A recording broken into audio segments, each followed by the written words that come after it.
Hello and welcome to our new season of Mind Your Mornings. My name is Deepti Chandy and I'm the CEO of Anna Chandy and Associates. Today's episode is very special as I get to sit down with a longtime friend, actor, politician, and someone I consider just a all-round rock star, Divya, but she's also known as Ramya. So, shall we go with Divya for Anything is fine. So, Divs, I remember when we first met. Wait, hold on. When did you become such a pro in front of the camera? You're like so natural and wow, I've been shooting some reels for content. Okay. We first met in Saukya. I remember 2010, and I actually remember what you actually said. You were like, "Hey, I think I have the same sunglasses or something," Oh and my that's God, how did we I? connected. Okay. And I had read about you. Bangalore Times used to carry a lot about you. Yeah. This is not a plug-in for Bangalore Times. Hopefully not. And I always found you very interesting. You were still in films at that time, but can you share a little bit about your childhood? I'm curious about that part. About films or my childhood? Your childhood, because I feel like I don't know a lot about Or that. Okay. So, I was raised by a single mother, that you know. And then I went to boarding when I was about 4 years old because she was also trying to make ends meet and she was a working mother. So I think with a child at home, it would have been difficult. So she put me in boarding when I was 4. And I still remember my first day in school. Um, I this was in Ooty, and I walked into the main entrance, and there was a matron. I think her name was I forget.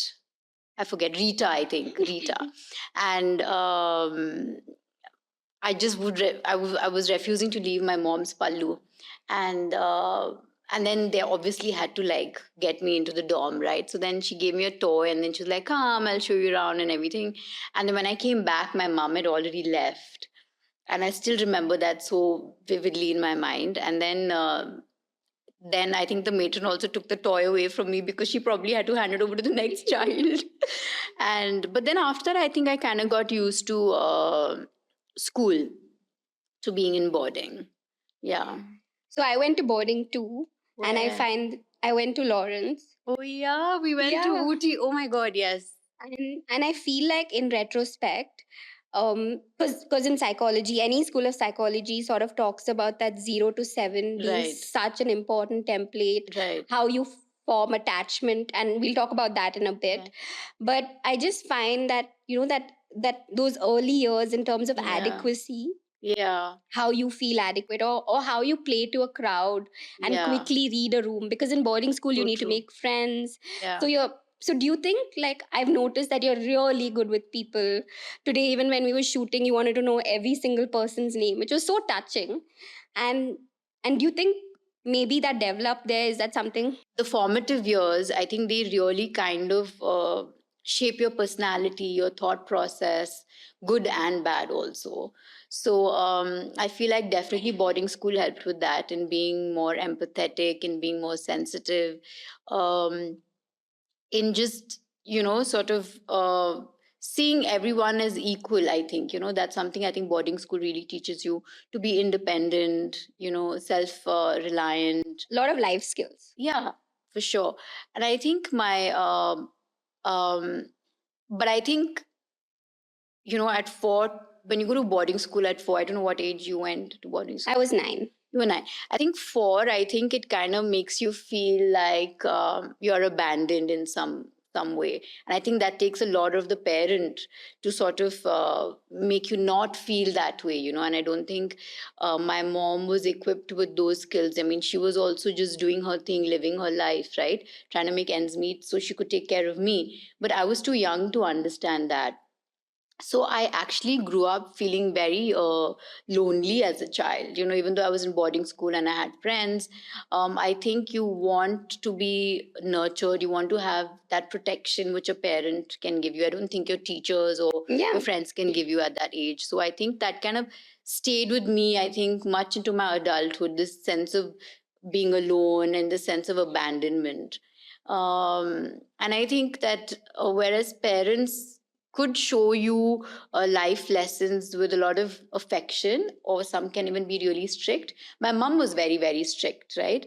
She set really high standards for me. She set really high expectations from me. And I think not all of it was attainable, not all of it was I was capable of doing it. And so my mom always kind of pulled me up for not being, as per her expectations. So I think that is also something I carry even today, because I can be very controlling, I can be very like, I want to do things myself, I want perfection. And if I don't I also, in friendships and relationships, I also keep a lot of expectations from the other person, and if I find that they fall short, I completely kind of like vamos, which is not a good thing, right? So you're avoidant in that way? That Very much. Like if uh, if I don't like something about you, and if I find out that you kind of like let me down or broken my trust, I go completely cold, like radio silence. That's my coping mechanism. Like I completely withdraw from the person. I'm not confrontational. I don't kind of like sit down and hash it out. And then I'll call you like maybe after 3 months or whenever. Sometimes it can take years, sometimes it can take months. I'll call you and I'll just be like as if nothing happened. But to the other person, it's like, hello, yeah. like what happened? Like, why did you disappear on me? So yeah, I think that's something that I have now observed about myself, and I'm working on it. But yeah. And your relationship with your mother, that's such Yeah. a strong foundation, our Yeah. primary caregiver, whether it's Yeah. our mother, father, Yeah. and in our Indian context, Yeah. a nanny. What was your relationship with your mother? My mom was very strict growing up, right? She didn't bat an eyelid before she'd hit me if I did something at home. So I never really understood her while I was growing up. I was too young to understand. But now, as an adult, when I look back and I think about her life and the sacrifices she made, I have immense respect for her, and I just have only love for her. And I feel like she did her best, right? And I think until you have that understanding and awareness, you can keep blaming your parents for who you are today and why you react in a certain way in situations. And I hear a lot of people who say, oh, my childhood was really bad and I went through this and my parents were like this, which is why I'm like this, which is okay. But once you have that understanding, you got to take stock of the situation, take control of your life, and know not to repeat those patterns and blame your parents anymore. Like get over it. Like now that you know, what are you doing about it? I think that onus, that responsibility now lies with us. You can't keep blaming your parents, because they were also children at some point, and they were also going through something in their childhood which made them who they are, right? So I think that understanding is very important. But while growing up, my mom, like I said, she was very strict. I don't really remember being very affectionate with her. Like, if I have to look back, I can't remember like hugging her or kissing her, or, you know, Like physical affection? No, not at all. But her way of showing me love and affection was making sure that I had the best education, making sure that, I had the means, and, we had a livelihood. And she never really spoilt me, but she gave me what she could afford and what she thought I needed. Although I think that she did spoil me, because I always went to school with the best clothes, new clothes. And because I was in Bangalore, like, we had like the latest fashion, cool latest, place, yeah. stuff. So I was quite popular in school because of that. But I still remember once I had a teacher who teach me Kannada at home. I had tuitions. And I happened to tell my teacher, don't you have other clothes? You wear the same clothes every day. Oh my God. Yeah. And my mom was so livid that entire year. Like we'd come home twice a year. Yeah. So she'd buy me new clothes. That entire year, she never bought me new clothes, because she wanted me to understand that, The value. And uh, you don't judge people by that, so she wanted me to understand that. So I feel like her way of teaching me was, she would punish me and things like that. When I'd go back, she'd teach me like how to cook, how to clean dishes, how to like keep the house clean. So I mean, she gave me all of those life skills, and she also kind of, I think I imbibed a lot of her qualities as well. We're very resilient, we can be put through any situation, and we'd kind of survive. But she's also, I think I learned from her, she's very generous, she's very magnanimous as a person, she has a lot of empathy. So I credit her with all of that. Yeah, you're an extremely generous person. I think over the years, I've really seen when you host people or anyone, there is just so much of generosity that you have. You also had an adoptive father, Yeah. and you called him Gundappa. Yeah. And I think I met him a couple of times, Yeah. and he really was a gem of a person. Like, Yeah. I even if in those first meetings he was so friendly, and Yeah. I could see that you guys had this really special bond. Yeah. Can you I tell me a little bit? love my dad. While my mom was extremely strict, Gundappa was the opposite. He was a complete liberal. Like, he would never tell me what to do, what not to do. He'd kind of say it like in a very you would never think that he's trying to tell you something, you just hear him out, and then he'll be like, you do your thing, this is what I feel, but you do your thing. But I think eventually I'd end up doing what he wanted me to do without even realizing, because he'd make sense. He gave me a lot of freedom. He kind of like uh He treated you like an adult. yeah, he treated me like an adult. And he also kind of like, the world kind of opened up for me, with Okay. him, because we spent a lot of time on conversations about spirituality, which of course I didn't apply anything to my life before. It was only after he passed away that I kind of realized, the value in what he was talking to me about, and about how to deal with people, and just more about life. Because growing up with my mom, my life was all about my mom and me and our little world. So your horizon hadn't really expanded. Yeah. So I think mentally, I kind of like just saw a whole new world, and new perspectives, and new way of looking at things, at life. I think um when a parent is strict, there's a certain life that you see. And then when a parent is liberal and kind of lets you be, there's a different kind of perspective that you have on life. So I think both of them really shaped me in the way I view the world and how I deal with life. Yeah, and I mean, thanks to that, we get to see such a well-rounded, fun individual. What about you? As is you and Anushka, your parents have raised you like, I think both of them are liberal, right? I don't know. No, mom Dad was and very, very strict. Yeah. Did she also beat you nicely? Yeah, I got it quite a bit, and I think she was an extremely strict person. But I think that, again, like you said, I think that's all they knew at that time.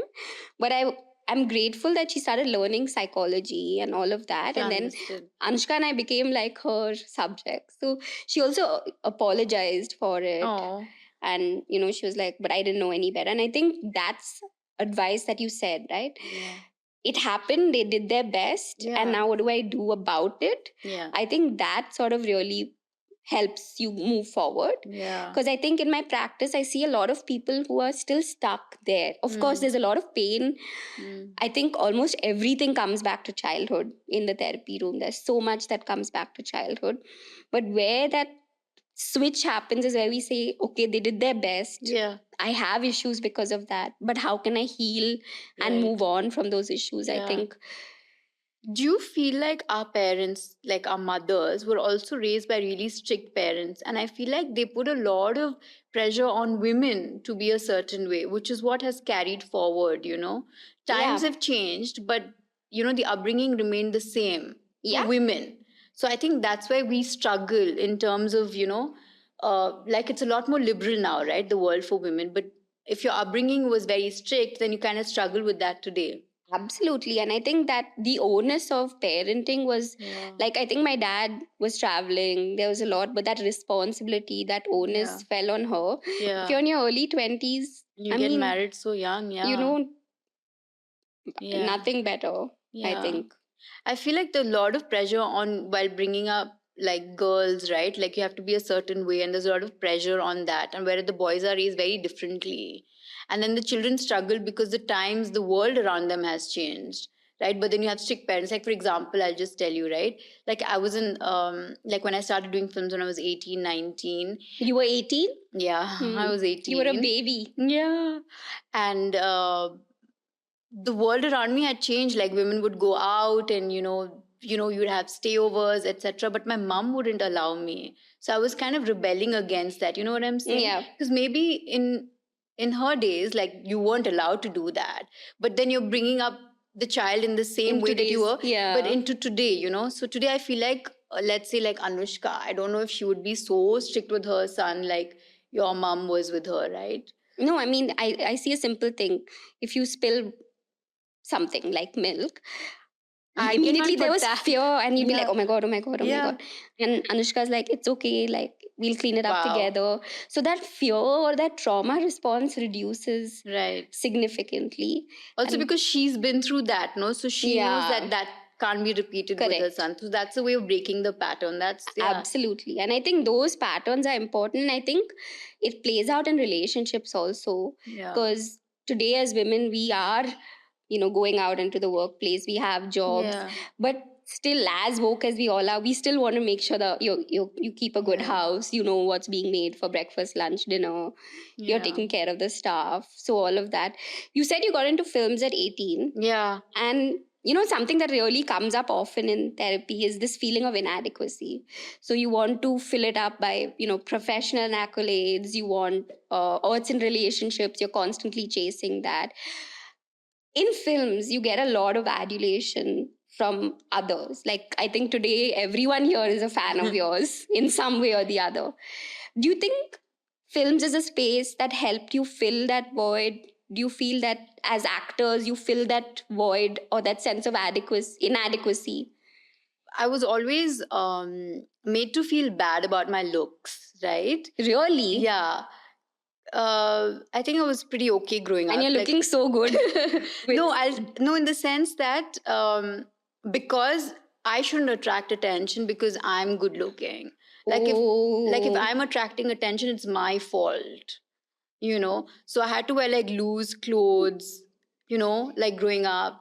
And if I was walking and I have to walk with my eyes, I shouldn't draw attention to myself. That was the whole point. That was what my mom was trying to instill in me, like as if, if me being good looking and if I was drawing attention from someone, it was my fault. And then cut to me being in films, being all out there, and then getting people to just ogle at me, right? Like doing the complete opposite. I found that very difficult because I actually grew up being an introvert. Like now we're chatting so much because it's you.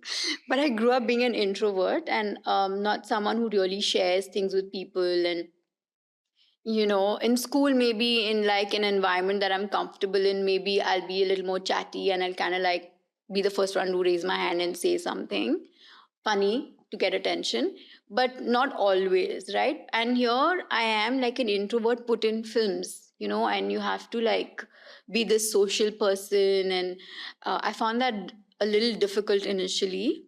Um, and I remember my first interview that I gave to a channel in ETV, and she was asking me, "So, how is it working in the film?" And my response was, "Good." And she's like, "How is it working with your co star?" I was like, "Good." And she's like, "So, what do you have to say about the director?" "He's good." And then she was like, "Ma'am, you have to like elaborate, you have to like say something more." And that kind of like happened over time. You kind of like just answer more than what they're actually asking you. But I found that a little difficult. But and I found getting that adulation also, like initially you'd walk on the road and suddenly people are recognizing you, asking for autographs, not selfies. They do that today. Yeah. Back then it was autographs. And I found that a bit like, difficult for me to take. But then after a point, I kind of got used to it. But I made it a point that I kind of retained my, what was important to me, value my privacy, my sense of self. I didn't want to project even off camera. So I'd still walk around with my track pants and t-shirt without makeup. And people would look at me and say, "Oh, you look so much more taller on screen," stuff like that. So I allowed myself to be in films because I wanted to be financially independent. Obviously, I didn't know what was going to come with it, and then I kind of like got used to it. But even now, I shy away from that being looked at or being sort of recognized. I don't really I mean, I'm not extremely comfortable with that. I'd love to be like a person that nobody knows, nobody recognizes me. I crave for that. And when you first tasted success, Yeah. and you've been extremely successful both in your film career and your political career, but I'll come to that. How is that? Because I feel like that's another thing that happens with people. Like the minute you taste a bit of success, then everything else is lost. Friendships, where you came from. Almost it's hedonistic almost, like, and that's why it sort of becomes like a drug, right? That you really. I do think money and power can really corrupt and can really change people. So I think in school I did have friends, but I didn't like really keep in touch with most of them because everybody moved on. They got married. I think I'm the only one in class who's still not married. Yeah. And they all moved on. And then I started doing films. So I got really busy and I wasn't really like in touch with anyone. I did make new friends. Like my friends would be like a journalist or like a makeup artist or a hairdresser or things like that. But I felt that those friendships didn't really last. So does that make you transactional back in a sense that No. I you want me for this, so you give me this friendship or this. So you start making friendships with people who are really close to who you work with, but that's not necessarily a real friendship, you know what I'm saying? But in your desperation to be wanted, to be liked, not by the Yeah. world, but like At the least by people, that circle, I think you tend to forge and you tend to kind of do everything that they want you to do just so that you have friendships. I think that's not. I think you should be friends with, like, our friendship. It's lasted so many years, more than a decade, right? 2008, 18, no, 8. 10, yeah, 9, Till now, 10, like, yeah. it's been, I don't even know, my math is whatever. Almost But 15 years. And then when I went to Delhi, we didn't keep in touch, but things are exactly the same. There's never been anything between us that's transactional, right? We were at Saima. I remember Oh, you. yeah. I came with you for the award. Yeah. And I mean, I have to talk about your generosity, Divs. I remember there were designers sending you saris and gowns, and you were like, Dubs, which one do you want? And you insisted that I wear a dress. And I said, no, I will wear a sari. I don't know if I should share this story. Go ahead. So there we are. I think in my early 20s, a baby, and I'm with this film star who's getting dressed up, and she was wearing a gown that had this long trail, and she needed someone to help her with the trail. And I decided that I must wear a sari. And there we are. So there's a big event in Dubai. The cameras are rolling inside and projecting whatever was happening on the so-called red carpet or whatever. Yeah. Uh, there are top film stars, and I remember at that time I had a soft spot for one of them. Whose name we shall not mention. We'll not mention his name. Yeah. We're there, and you said in the car, we're in this limousine kind of car, and you said, Dubs, whatever, just hold my rear wheel. Make sure I don't trip and Make fall. sure I don't trip and fall. We get out of the car, and I am trying to balance the pallu and your trail. And in the process, I fall flat on my face. But In the process of falling, you grab someone's ass. So there's an event guy in front. And because I was so scared that I might break my nose, I caught hold of his butt. The screen flashed. This is flashed all over inside. I am dying of embarrassment. This is my first time on the red carpet. I'm dying of embarrassment. I was so excited to meet this film star. I go inside, and Divya is like, being generous as she is, of course, she was like, Dubs, you're just supposed to hold my thing. The event guy is ignoring me because he thought I was hitting on him or something. I don't know. And we go inside. She introduces me to this film star, and he says, hey, are you okay? And that's when I realized that they were replaying this whole thing, me falling flat on my face inside. And Divya said, I told you to wear a dress and not a sari. Comes from experience, You don't listen. But jokes apart, that was one of my, perhaps a very dark time in my life. I was going through my skin illness. I was being in this very, very public place. And yet you gave me so much permission to be myself. You were like, hey, you're I didn't have to looking give you good. any permission, Dubs. You were just being yourself. No, And but you that's were like, great. hey, let's do this makeup, do this looks nice, whatever. And here we are sitting without any makeup today, Yeah. shooting. And thanks to you, actually. I'll tell you why. Because I think being around you, and I'm sure it took a lot out of you to be who you are today. Because all of us, right, especially girls, we're so obsessed with our looks and how we present ourselves and what we're wearing.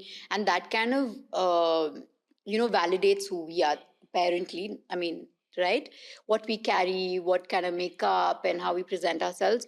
And I think it must have taken a toll on you. And I don't even want to like, I can't imagine what you must have been through, like mentally, where you're surrounded, especially being on a red carpet and you have all these film stars, and then, I don't know what you went through, but you pulled it off and you had the courage, and you took responsibility for your own life, which I love, right? So I didn't do anything for you. And I think that kind of also taught me a lot to kind of like be myself. Like when I was doing films, I had flawless skin, and everybody talk about, what do you do for your skin and this and that. And I was just, at that time, I didn't pay much attention because you're young. It's only when you start aging, you start reminiscing about the good old youthfulness that you had. But you don't look your age, just have to say it. Thank you. But now I have melasma and I have no makeup on today. And I think that courage comes from, evolving over the years, being comfortable with your skin, surrounding yourself with friends like yourself who kind of don't judge you based on what you wear or how you look, right? And I think that really helps one another kind of like be really comfortable with yourself. And I think that takes a lot to be on camera, speaking to, I don't even know how many people are going to be watching this, and then obviously going to be, oh my god, look at her skin, oh my god, like look at her, like whatever they're judging. But I want to tell them that it's okay. I'm sure while you're watching it, I'm sure there's also like something, but it's okay. Like just kind of like be comfortable with it and don't allow others to judge you, and first don't judge yourself. I think Like, that's such an important message actually, because I think it took a lot of work, and I'm really glad that my mom was in mental health. So she really understood how important it is. And at home, like Anushka, my dad, my mom, they really helped me. Just like if I wanted to dress up, I could. And so they gave me a lot of um that it's okay to do that. And I think that is, you need that kind of, especially when you're young. yeah. But talking about films, you started when. Wait, I feel like throughout our conversation, right, you give a lot of credit to others. You don't give yourself enough credit. Well, good read. I thought I was the therapist in the room. No, Dubs. Also, it takes, I think, yes, fair enough, like a support system, community is very important, but there's also some things that we work on by ourselves, right? And I think you have to give yourself credit for that. Okay. So, because I tell Yes. my clients to do this all the time, I will. Thank you. Yeah. Yes, I give myself that credit Yeah. also. Like we were just speaking about social media, Yeah. to digress a little bit. I feel like everybody's attention span doesn't last more than 10 seconds, right? Even if you go to a brand today or you want to advertise anywhere, or even conversations, if I find that someone, not me, like if I like people don't find the other person engaging for more than 10 seconds, they just go back to their phone or they Yeah. talk about something else, they change the topic. Nobody really has time and patience anymore to have like real conversations, to not be on their phone. So I feel like in a world where that is happening, I feel like doing this is Yeah, and we're shooting very long important. format today. So, Yeah, I'm very happy you're doing long form. I don't know how many people are going to watch it, but I'm glad we're doing this because I feel like the essence of the conversation is lost when people do a lot of edits, right? And you don't really get to know the person. For example, I grew up in, I mean, I was doing films when this newspaper, so called, I was just kind of like doing this page three thing and all of that. And they were getting a lot of advertisements on their papers, so they had to use film stars so people would read the papers, but they would only doing it for viewership or like readership, and then they would use the readership to get advertisements, right? So what they do is they'd have you on the cover, but the entire interview, which would have given for like an hour, is just made like 10 lines, and they'd only put the most sensational, controversial lines.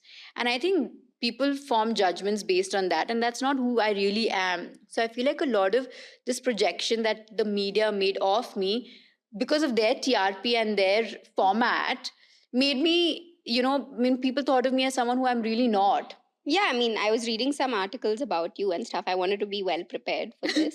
You know me better. You don't need to read articles. Yeah, but none about of that your is true. films, about your films and politics and all of that.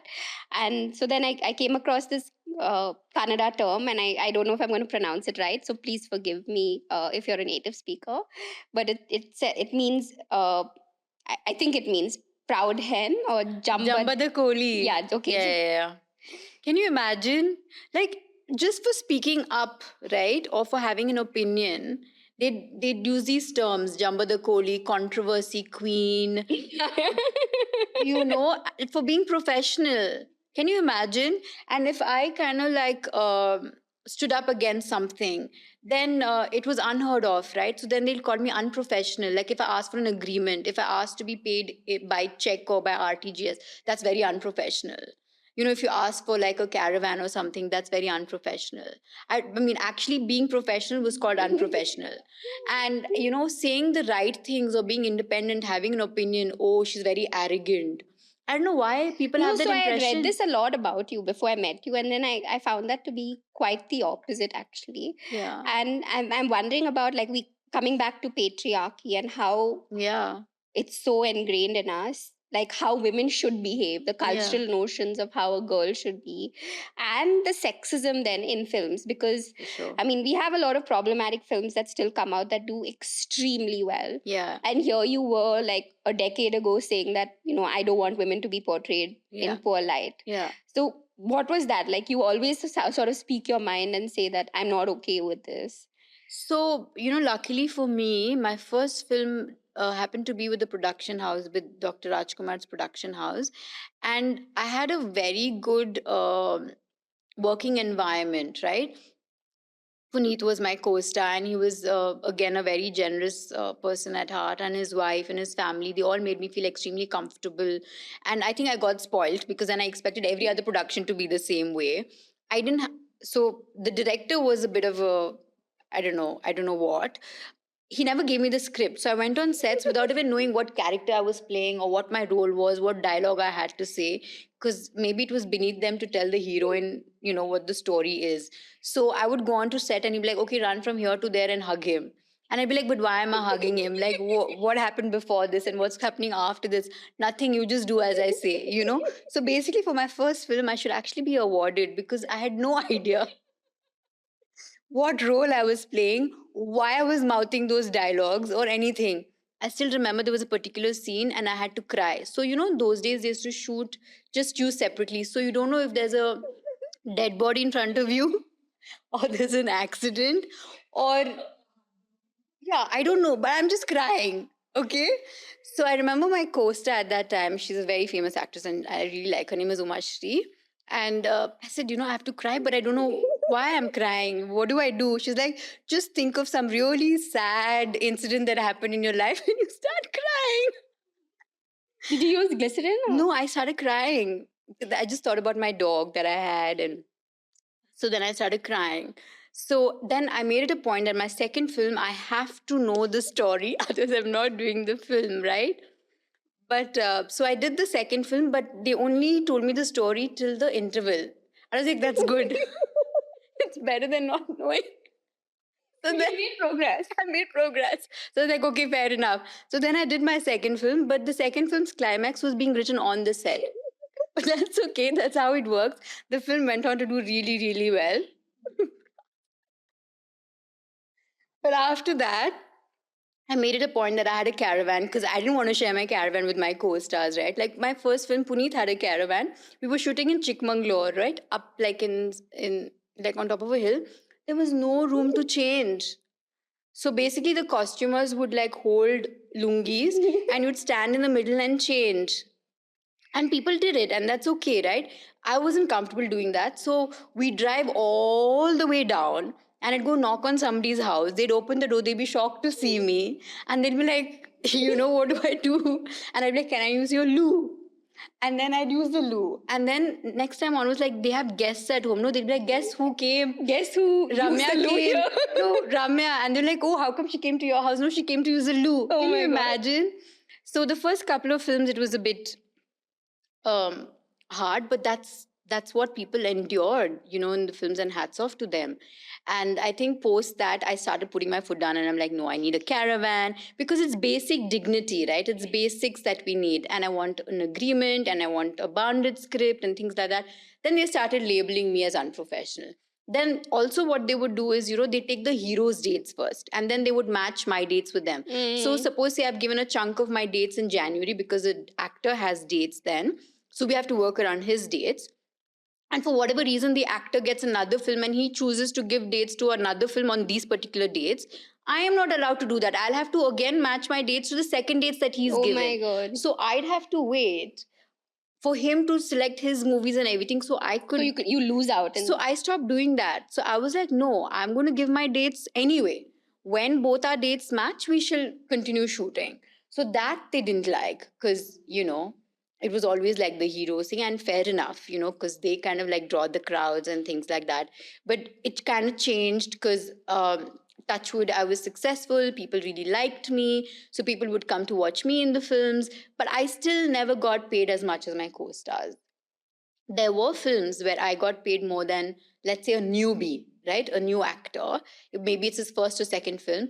But if that film of mine with him became a super hit, his next film, he would charge triple of what, he earned in the previous film. But I would still not be given that raise. So I fought for that a lot. And in fact, one film I refused to do because they refused to pay me what I was asking for. And it was a big production. And I was just like, I'm not going to do it.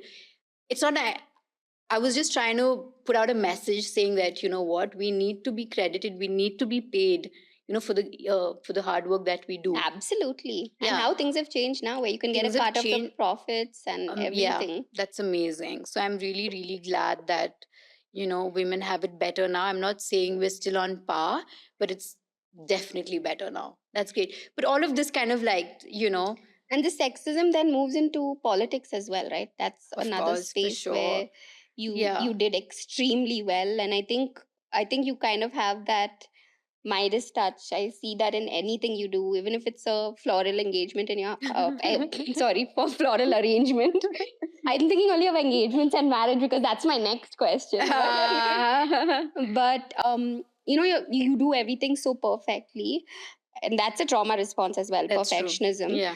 But coming back to sexism in politics, you were supposed to be close to a very senior political person. Your success was attributed to everything other than your own. I don't know why people cannot give women credit for their achievements. It always has to be because, they had like a godfather, or because they had a, influential friend. They always give credit to the man. They never give women credit, or she must have done something to be able to have reached that place. Absolutely not. There is also space for merit. There's also space for hard work. And I don't know- intelligence, pure Of course, intelligence. yeah, exactly. I don't know why people don't give women who are very successful credit for just, for what they've done. I don't know why it always has to be attributed to something else. I must say that I think having my dad was very, very critical for me in my career. Because of who for films, because of who he was, I think I never had to go through, the difficulties or challenges Anything that people unpleasant. usually, some people have to go through. Because I wasn't doing films for the money, and I wasn't doing films for, I just wanted to be independent, and my dad still continued to pay my bills even after I became so successful. So it wasn't that. But because of who dad was, I was privileged to a certain extent. And in politics, I think that because I also had, someone who was being very protective and ensuring that, I was in a safe space, that I was able to do what I did. But I don't think that should have been the case, because I feel like because it's a man's world, women's success is often credited to men. But that shouldn't be the case. You know what I'm saying? I don't need to have a father to protect me to be able to do what I want to do. I shouldn't be having friends or partners or someone, to protect me to be able to do what I do. You know what I'm saying? It should be a free world. A woman should be able to do what she wants to without having, Absolutely. And I think when women like you in a position of power, you're sitting here without a full face, you're telling other women it's okay. You are doing things that are unconventional. You're now in your early 40s and you say you haven't ticked the box of marriage, for example. I have a lot of clients still who feel like it's a tick box. I may not want it, but it shows that if I'm not married, there's something wrong with me.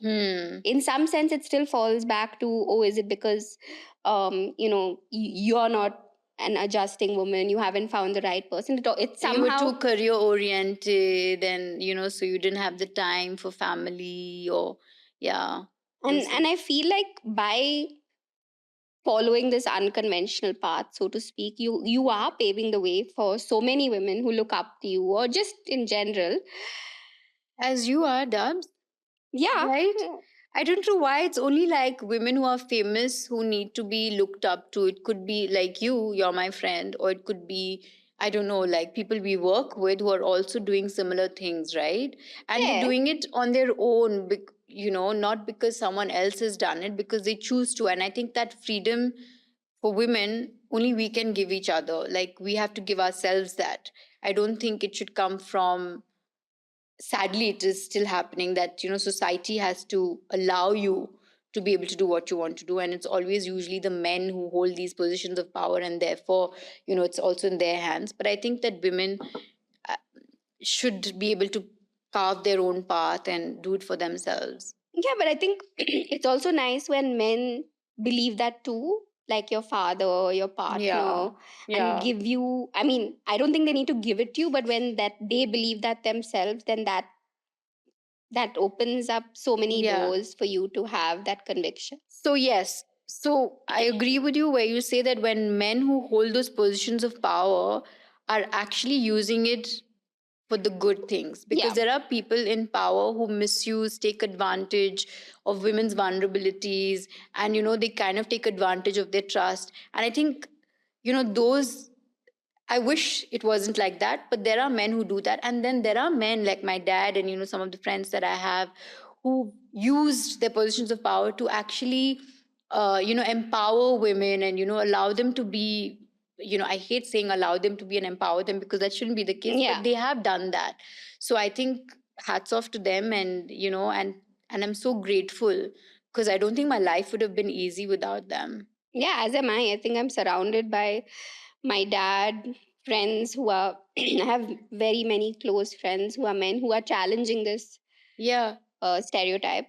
So, coming back to what we were talking about, inadequacy, adequacy, and stuff, you spoke about friendships, which I think is so important. And then there's relationships as well. And when you're in the public eye, you're attractive, you get a lot of attention. How is that, your personal relationships? I think the my relationships, the men always made me feel like it was my fault why the relationship wouldn't work, because I was too successful. I was more successful than them, or the fact that I was an actress and I wouldn't be accepted by their family. I remember being in long-term relationships, and then at the end of it, just being dumped because oh, my uncle will look at you differently. That's your uncle's problem. Because you're an actress. And I remember this relationship, um, and he was like, you know what, because of issues in my family, he was also like another film star. And he was like, because of things that are happening in my family, I'll have to get married to a woman from my community, and I definitely cannot get married to an actress. I'm like, you're from the film, your whole family is into films, and you're saying this. That just shows that within the industry itself, how women are viewed. And then other relationships, because you're earning more than me, like how would it, things like that. So I was made to feel like it was my fault, and that if I wanted to be a good wife and had to be married into a good family, then I shouldn't be an actress, and I shouldn't be financially independent. Can you imagine, like, being thrown? And that was non-negotiable for you? No, and actually, I did feel bad. And I'm like, why did I want to be financially independent? Because all that I craved, Dipti, since I was a child was I get married and I have someone I can love who love me, and have children and be happy. But I didn't know that it was going to come at the cost of not being financially independent, or not doing what I want to do. If I want to do what I want to do, then my choices are very limited. You know what I'm saying? So, So you were made to feel bad about your success in a way. I was made to feel bad about my success, made to feel bad about being an actress when there's actually nothing wrong in being an actress. It's just your perception of it. And I don't know why actresses cannot be, and even if you're an actress and you want to get married into a good family, then you cannot continue to be an actress. I don't understand these things. So I didn't have successful relationships, and also I think because I wanted to be accepted, I was willing to give up on films. I was willing to, uh, do as they wanted me to do, just because I wanted to be accepted. I wanted to be loved, right? So I was willing to do all of that, like give up on my desires, my goals, my ambitions, and things like that. Because I valued being loved more than money and fame and things like that. But then I realized that the only thing that will keep you going in life is yourself. Your independence is so important. You shouldn't change for anything, anyone. You should do what matters to you. And then eventually, if someone loves you for who you are, they'll come around, and if it happens, it'll happen. But you can't really go chasing. But that was something that I did in my younger days. Now I don't go really chasing or anything. If something happens, it happens. But I wasn't made to feel good about my success at all. And I mean, thank you for being so honest, first of all. But also, I think that's such an important. So you found yourself. What I'm hearing is that you found yourself in patterns where it was constantly about you, made to feel like it was you. Always at fault, always I was the problem. And I do agree that I had abandonment issues, and before I felt that the other person would abandon me, I would go away. It was like my defense mechanism, right? I would run away from a relationship. I would not be able to, like, because I knew post a couple of relationships that eventually it's going to be my fault. Eventually, it's going to be. So instead of going through the heartache, let me just exit myself.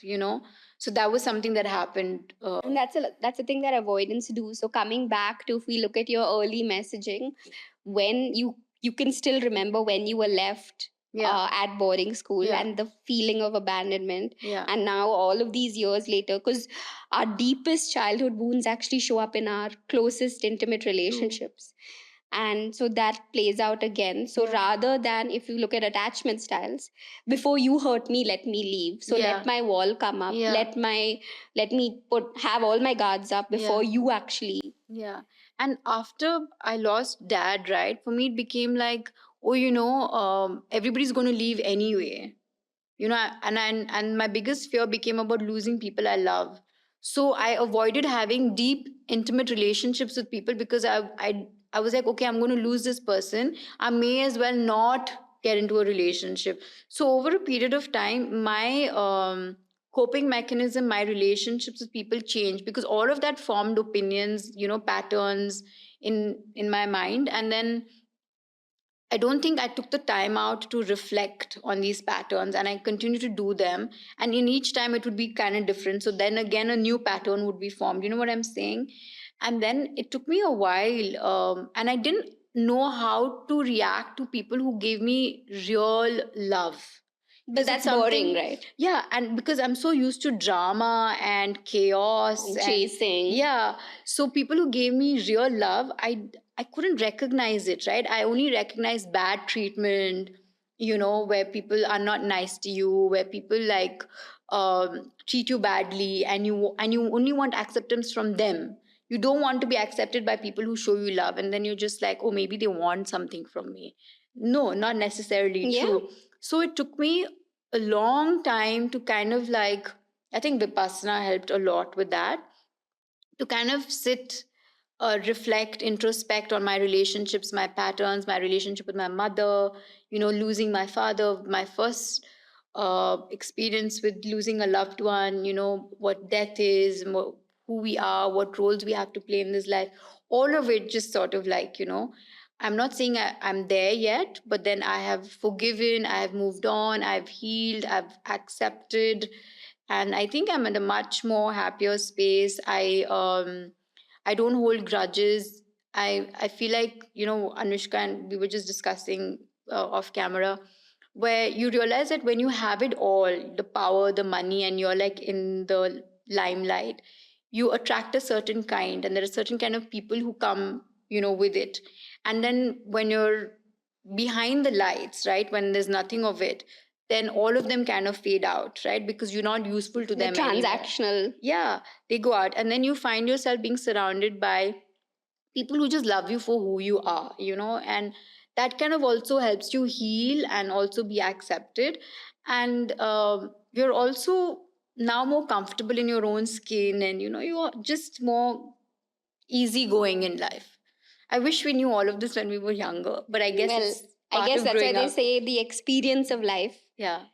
You've you quit films a decade ago, almost. And then you were in politics, and now you've quit politics as well. Where you at now? What's life looking like now? With films, I think I stopped in 2012, and I was just like, I don't want to do this anymore, because I think I was getting burnt out, playing the same kind of roles or what. I love being in front of the camera, but then I didn't like everything that came with it because it was not who I am, and there was a lot of uh, there's a lot of projection. There's a certain uh, uh, side of you that you need to put out to be, taken seriously as a film star. So, all of that can be a little exhausting. And it was something that I was very conflicted about. And I think thanks to my dad, I was very like grounded, and I was able to still retain that sense of self. And then I think with politics, it just happened all of a sudden. And I think I went through a very turbulent time, but it was also a time that I actually got to know myself better. And I was very fortunate to find people who genuinely cared for me, loved me, and protected me. But unfortunately, I had still not reached that stage where I was able to accept that. And I kind of like backed away from it. And now I feel bad about it. But um, I'm just grateful for all the experiences that I've had, because that have kind of shaped me in who I am today, right? And I'm solely responsible for that. But it's been a part of my growing up and evolving. Now I'm fully retired. Like, I don't do films, I don't do politics. Um, I don't know how to say this. So I just help my friend do garments, like manufacturing. So you're in business now. You're not fully retired. Like, I'm retired from politics and films, but Okay. I'm helping my friend out with this. And I love it. And I think a lot of it has come from politics, has helped me sort of understand this, whatever I'm doing, relationships with people. And I love it that we have so many women working with us. Oh, wow. And yeah. And, I love it. I love what I'm doing right now. It's very hectic. It reminds me of the time that I was doing politics. And actually, there was the Rahul Gandhi ji once. He said that politics is everywhere. It's in your shirt, it's in your pocket, and it's so true. And literally, it is, because that's what we experience. Um, there's politics everywhere, but now I don't get consumed by it. I don't get personal about it. I see it for what it is. Like I said, there's empathy, and so I don't take it so seriously. I wish I had this understanding when I was in politics, but I love what I'm doing. But you can never It's say hectic. never. You want me to go back to No, politics? no, I want you to do whatever you're happy I must tell doing. you, I love politics for something. It's funny because for something that's supposed to have a higher purpose, it's actually very petty. It is. And I think that's the aspect that of politics that I don't like. It's very exhausting. It takes so I much out of love you. how you're so candid, and I love how you keep. But that's my personal experience, so Yeah. I'm allowed to say it. Yeah, 1000%. So yeah, I'm at a I'm at a good space, Stubbs. We reunited. You're back. So yeah. And is there anything as we sign off? I think this has been such a fun chat, to talk. It's just like we're having a chat but on camera. Yeah. But is there anything from our social media that you really liked, like a concept or something that you thought? And I think a lot of our listeners care about mental health, or and therapy, and our mental health advocates. So, what is your message to I them? love what you're doing, Dubs. I think what you're doing is great because you're keeping it real, and you're not really kind of like you're not being superficial. You're not doing what everyone is doing. You're having real conversations. You're being honest, and you're talking about real things, like very deep things that people don't really talk about. Whether it is shame, guilt, inadequacy, things like that, right? I love that you're having those conversations. I think it's very important because you kind of, like, if I'm watching it, right, and if there's something that's bothering me and I watch your reel and I connect with it, your job's done. You know what I'm saying? So I feel in that sense, I think you're doing a damn good job. Just continue to do it. Don't stop. I think that's what I'd say. Thank you. Thank you so Yeah. much. You only gave me a message. What is your message to anyone who's listening to this, anyone who's watching this? You're not alone in this journey. There's, like, you can always reach out to people, and ask for help. There's no shame in it. And there's no shame in opening up to people and sharing. Yeah. No, I feel like, you know what? Like, before, if someone said, go see a psychiatrist, people would be like, oh my God, something's wrong with me. They'd feel like, why am I being suggested to go see? Is something wrong with me? Not at all. I feel like the world we live in, I mean, I want to say it's becoming smaller, but it's also becoming more isolated. Yeah. So I feel like people don't want to reach out, don't want to share, which is okay if that's your way to cope. But always know that there is something out there that will help you. Don't troll, don't abuse people. But, other than that, find ways and means to kind of, get to know yourself better. Take therapy. I think there's no shame in taking therapy. We're in therapy ourselves. Yeah, exactly. It means so much to me that you did this conversation. I think it's been long pending, and it just highlights to me how much you've evolved as a person, Divs. Really, from the bottom of my heart. But that's our only purpose, right? To keep evolving. I think so. We have different experiences. I think so, and to keep learning. And I think we're all a work in progress. I think none of us have reached nirvana, and when we do, I think it'll be time to really say goodbye. But if you had to, like, if there was, okay, two questions, okay? yeah, If you didn't know how old you were, how old do you think you'd be? I think in my mind I'd be a granny, but in my body I'd be a kid. Oh, okay. Kid? Yeah, because I feel like I love being active. I'm always jumping around, and I can sleep forever. But I think that, but in my mind I always feel like I feel like I've had a lot of experiences that have made me, I'd like to say wise, but Wise, yeah, you are. Why? See, why do you shy away yeah, from I'm that? You just are saying, wise. Be yeah. proud of it. Yeah, you are. Okay. And okay, if there was a book, like if you were your autobiography or something, what would you name it? What would be the title? Like, what would you call it? Never say never. Because every time I've said never, I've landed exactly doing that thing that I said. Okay. Cool. Okay, Thank okay. I'm you. looking forward to some yummy lunch.